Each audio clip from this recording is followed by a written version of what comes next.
এটা কি মা? এটা কি? আমি যে অফিসে চাকরি করি সেই অফিসের সিকিউরিটি গার্ড আমার বাবা। এইটা ছিল বাবা যায়। সাথী, এই সাথী, সাথী,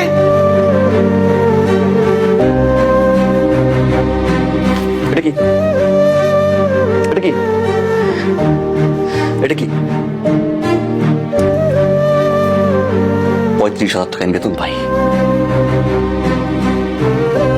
নিজের জন্য 5টা পয়সা খরচ করি না। আমার বড় ভাই চলে যাওয়ার পর আমি বলছি বাসার খরচ লাগুক, মায়ের ওষুধ লাগুক, আব্বার চিকিৎসা লাগুক, তোমার খরচ লাগুক, সব খরচ আমি দেখবো, আমি জানবো। বলছি আমি আম্মা, বলছিলাম আমি, বলছি আব্বা, বলছিলাম না। বাবার গায়ে সিকিউরিটি ড্রেস,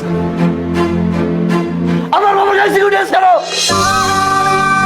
আমার অফিসের গেটে আমার বাবা সিকিউরিটি গার্ডের ড্রেস পরে স্যালুট দেয়।